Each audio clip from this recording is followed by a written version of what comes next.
Ter, ter, ter. Halo Sobat Pratama, sudah tahu belum ketentuan PPh pasal 21 mengalami perubahan atau penyesuaian loh?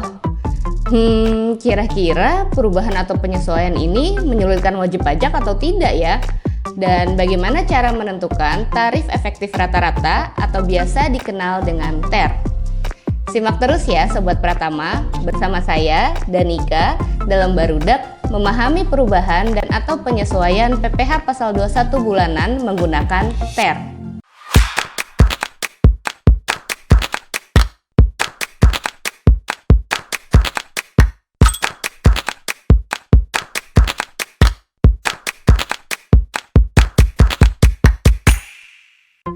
Sobat Pratama tahu nggak apa objek pajak dari pajak penghasilan? Objek PPh ya pasti penghasilan kan? Tapi apa sih yang dimaksud dengan penghasilan itu?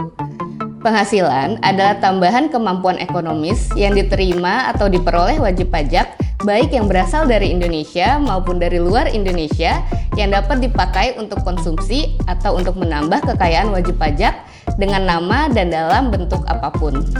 Nah, di pembahasan kali ini kita akan sama-sama membahas tentang objek PPh pasal 21 Sobat Pratama. Berdasarkan pasal 21 Undang-Undang PPh, pasal 21 dikenakan atas penghasilan sehubungan dengan pekerjaan, jasa, atau kegiatan dengan nama dan dalam bentuk apapun yang diterima atau diperoleh wajib pajak orang pribadi dalam negeri. Sebelum terbit Peraturan Pemerintah Nomor 58 Tahun 2023, tarif PPh pasal 21 mengacu ke tarif progresif di pasal 17 Undang-Undang PPh dan petunjuk perhitungannya diatur di Per 16 PJ 2016. Namun, sejak Januari 2024, perhitungan PPh pasal 21 masa mengalami perubahan dari yang sebelumnya menggunakan tarif progresif tersebut diubah menjadi tarif efektif rata-rata atau sering kita dengar dengan istilah TER. Tapi kenapa ya perhitungan PPh pasal 21 harus diubah jadi pakai TER? Ada yang tahu?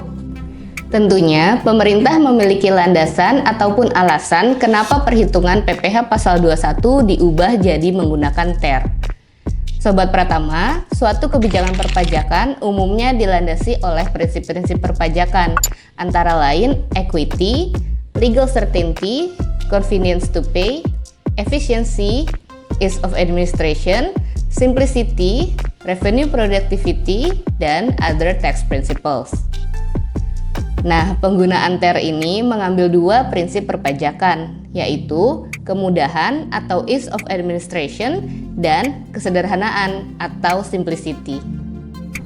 Kedua prinsip yang dijelaskan tadi juga tercantum di PP 58 2023 di bagian menimbang nih Sobat Pratama. Dapat dilihat bahwa PP 58 2023 yang mengatur terkait TER ini dibuat untuk memberikan kemudahan dan kesederhanaan pelaksanaan pemenuhan kewajiban perpajakan kepada wajib pajak atas pemotongan PPh pasal 21. Tapi, apakah tujuan pemerintah di PP 58 2023 tersebut pada pelaksanaannya benar-benar memberikan kemudahan? Atau malah membuat Sobat Pratama bingung? Nah, supaya tidak bingung, yuk disimak lebih lanjut pemaparan di video ini.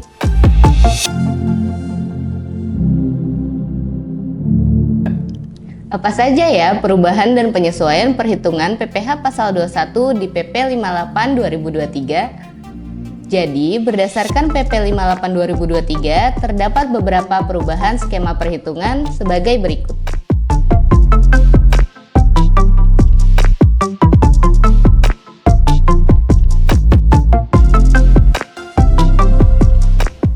Selain mengubah beberapa skema perhitungan, ada juga ketentuan yang menyesuaikan atau mempertegas pengaturan yang sudah ada. Di antaranya,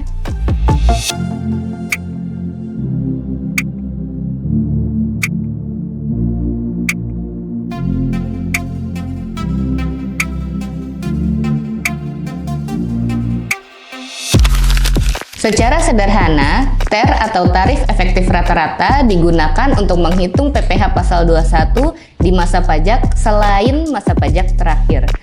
Cara menghitungnya, penghasilan bruto yang diperoleh wajib pajak dalam negeri di masa pajak yang bersangkutan dikalikan dengan TER sesuai kategori. Jadi di perhitungan PPh 21 menggunakan TER, PTKP belum diperhitungkan ya Sobat Pratama. Pada masa pajak terakhir, perhitungan PPh pasal 21-nya sudah tidak menggunakan TER lagi, tapi tetap menggunakan tarif progresif di pasal 17 Undang-Undang PPh. Di sini, penghasilan bruto harus memperhitungkan pengurang-pengurang atau biaya-biaya lainnya dan juga PTKP. Penghasilan kena pajaknya kemudian dikalikan dengan tarif progresif di pasal 17 Undang-Undang PPh. TER dibagi menjadi dua, yaitu TER bulanan dan TER harian. Penentuannya berdasarkan apakah penghasilannya diterima bulanan atau harian. TER bulanan memiliki 3 kategori yang ditentukan berdasarkan besarnya PTKP wajib pajak pada awal tahun pajak.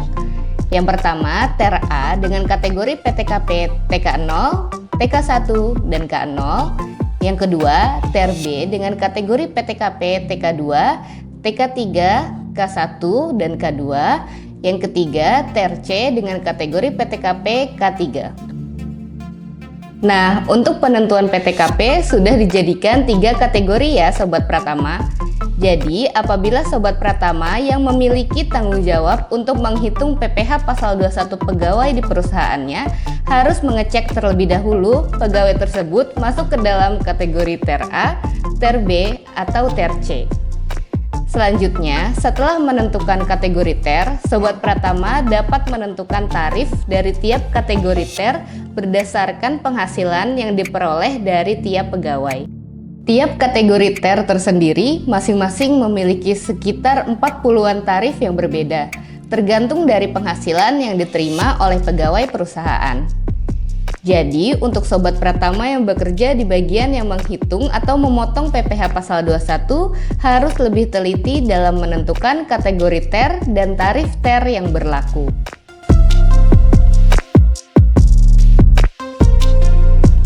Nah, bagaimana pelaksanaan penghitungan PPh pasal 21 yang baru? Tenang saja Sobat Pratama, di akhir 2023 Menteri Keuangan juga sudah menerbitkan PMK nomor 168 tahun 2023 sebagai peraturan pelaksana dari PP 58 2023 loh. PMK 168 2023 ini memberikan petunjuk penghitungan PPh pasal 21 atau PPh pasal 26 menggunakan TER, khususnya pada bagian lampiran. Jangan khawatir Sobat Pratama, kami sudah merangkum petunjuk penghitungan PPh pasal 21 atau PPh pasal 26 di PMK 168 2023 tersebut. Yuk disimak! Bagi pegawai tetap, cara penghitungannya terbagi menjadi 6 bagian. Namun demikian, pada dasarnya penghitungan PPh pasal 21 untuk sebelum masa pajak terakhir menggunakan TER dan untuk masa pajak terakhirnya menggunakan tarif pasal 17. Kemudian, untuk pegawai tetap ini ada beberapa hal yang perlu diperhatikan. Seperti jika sebagian atau seluruh penghasilan dalam mata uang asing, perhitungannya menggunakan kurs KMK. Lalu, jika ada penghasilan yang seluruh atau sebagian PPh pasal 21 terutangnya ditanggung oleh pemberi kerja, menerima atau memperoleh tunjangan pajak, serta menerima atau memperoleh penghasilan dalam bentuk natura dan atau kenikmatan, imbalan-imbalan tersebut menjadi objek PPh. Untuk bagian 2, penghasilan berupa uang pensiun yang diterima atau diperoleh secara berkala, mekanisme perhitungannya sama dengan pegawai tetap. Sementara itu, untuk anggota Dewan Komisaris atau pengawas yang menerima atau memperoleh penghasilan secara tidak teratur menggunakan tarif TER. Untuk pegawai tidak tetap yang upah harian bruto sampai dengan 2.500.000 sehari digunakan TER harian. Untuk pegawai tidak tetap yang upah borongan bruto sampai dengan 2.500.000 sehari digunakan TER harian. Untuk pegawai tidak tetap yang upah satuan bruto lebih dari 2.500.000 sehari digunakan tarif pasal 17 dikali 50%. Untuk pegawai tidak tetap yang upah borongan brutonya lebih dari 2.500.000 sehari juga digunakan tarif pasal 17 dikali 50%. Sementara itu, untuk pegawai tetap yang menerima atau memperoleh penghasilan secara bulanan digunakan TER bulanan. Untuk bukan pegawai yang jasanya sehubungan dengan pekerjaan bebas, perhitungannya adalah dengan mengalihkan PH bruto dikali 50% dikali dengan tarif pasal 17.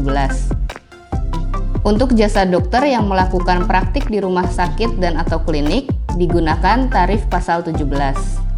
Untuk imbalan jasa, penghasilan bruto dikali 50% dikali dengan tarif pasal 17.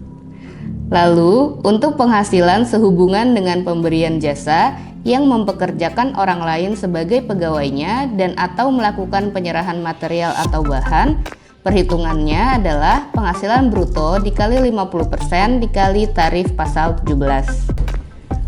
Kemudian, untuk penghargaan yang diterima atau diperoleh peserta kegiatan, penarikan uang manfaat pensiun oleh peserta program pensiun yang masih berstatus sebagai pegawai, dan jasa produksi tantiem gratifikasi yang diterima atau diperoleh mantan pegawai, perhitungan PPh 21-nya menggunakan tarif pasal 17. Terakhir, untuk perhitungan wajib pajak luar negeri menggunakan PPh pasal 26 dengan tarif 20%. Begitulah rangkuman tata cara perhitungan PPh pasal 21 berdasarkan PMK 168/2023. Kami juga sudah membuatkan video untuk ilustrasi perhitungan PPh pasal 21 TER untuk pegawai tetap. Silahkan klik link berikut untuk menuju ke video tersebut ya. Nah, gimana Sobat Pratama? Apakah sudah cukup jelas atau masih ada pertanyaan lain? Misalnya, bagaimana ilustrasi PPh 21 bukan pegawai?